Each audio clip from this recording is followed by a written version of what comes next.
This is KGW News at noon. We begin with a pretty bad crash in southeast Portland. We're taking a live look now from the ODOT camera on I-405 at Southwest 6th Avenue. You can see right in the middle of your screen, a semi-truck rolled over onto its side. About a mile south of the intersection with Highway 26, that's where this is. We don't know exactly what caused it, but right now some drivers are getting around the crash by taking the far right lane. Looks like they've blocked it off, at least for now, but needless to say, if you're headed to that area, expect delays.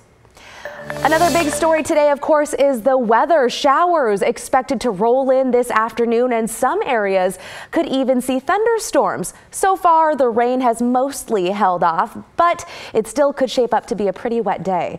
Let's start things off with Chris McGinnis. Chris, exactly when are we going to see this rain? Well, let's go ahead and check out the radar because it is raining across parts of the Coast Range, and it has been for the last couple of hours. And if you look closely here, this radar takes us back 3 hours, and you can see some intermittent lightning strikes being detected as well. So this is all pushing on off to the east, and we've had a couple of sprinkles showing up in portions of Washington and Columbia County, as well as Yamhill County and into Polk County as well. So Salem, you're about to get hit within the next 45 minutes or so. You're going to see some showers and possibly a rumble of thunder.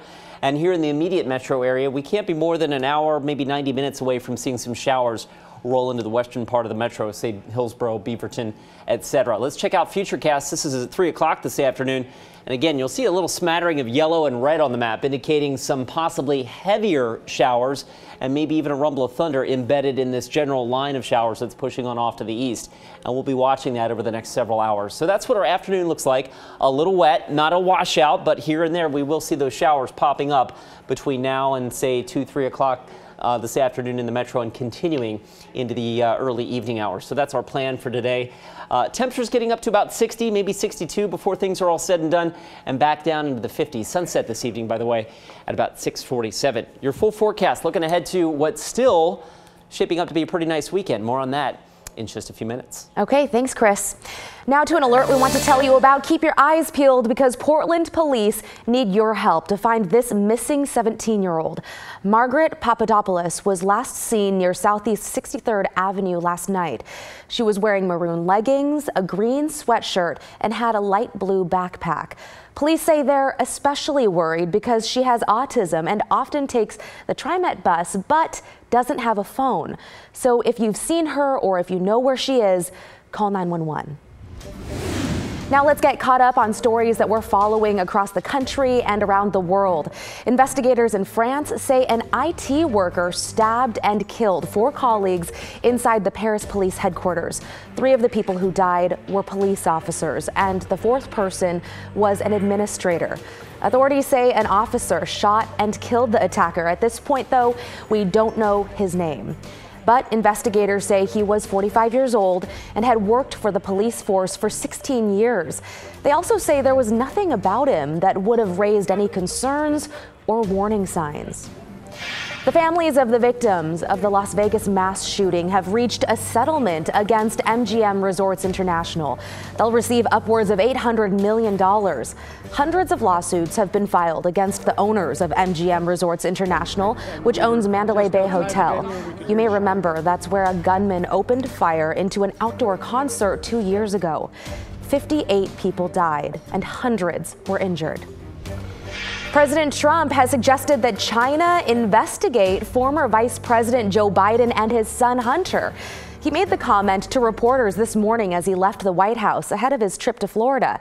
President Trump and his personal lawyer, Rudy Giuliani, have raised suspicions about Hunter's business dealings in China.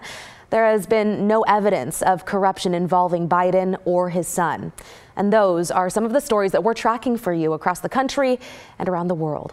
At some point, I just had to say, this is crazy. I can't be emotionally invested in all these people, and it's been very difficult. That Oregon doctor just found out he's a father to at least 17 children.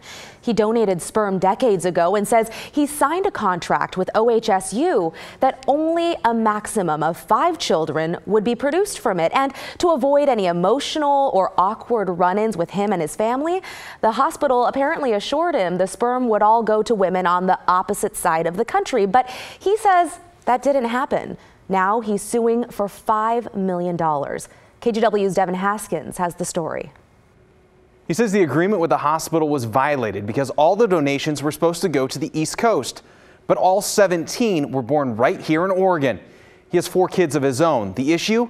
The potential of those kids possibly dating one another and not knowing about it. And as a doctor, he says it's possible that he may have even treated one of them. He met one of his donor daughters for the first time.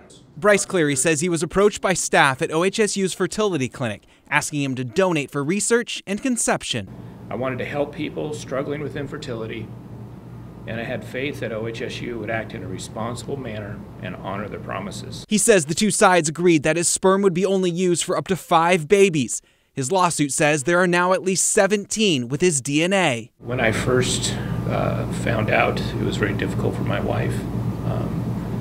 She was concerned, excuse me,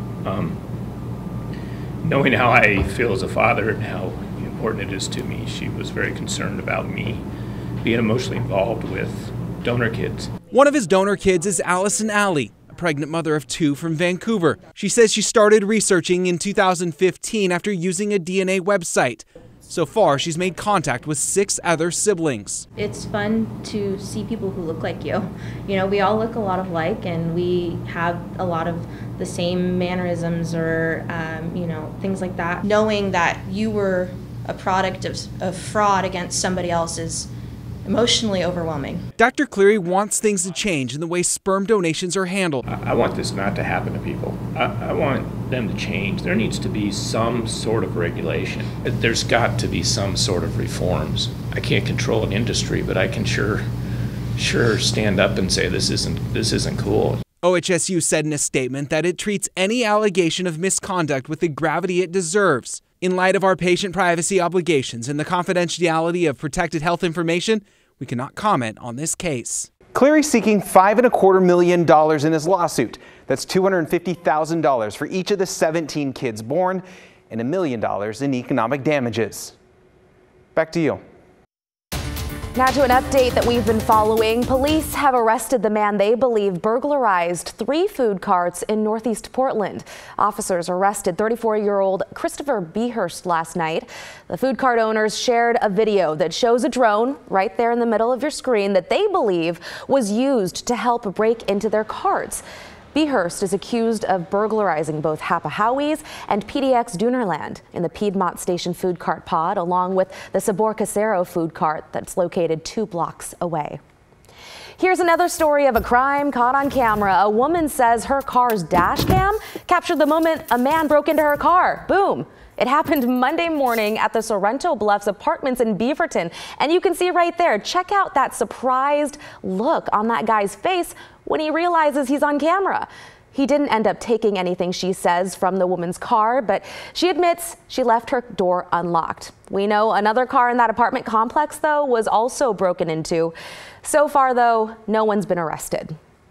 We're following what could be one of the largest drug busts in Oregon history. A huge amount of meth, heroin, and cocaine taken off the streets, along with guns and cash. More than 40 people were indicted in this bust.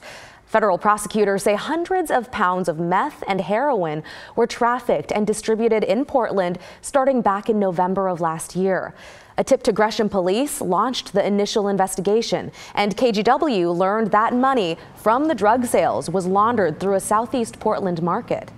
It seemed normal. I mean, there was, lots of beer and spirits delivery, and occasionally you'd see somebody look like they were delivering some kind of, pastries or bread, mostly. Of the 41 people indicted in the bust, 30 are already in custody.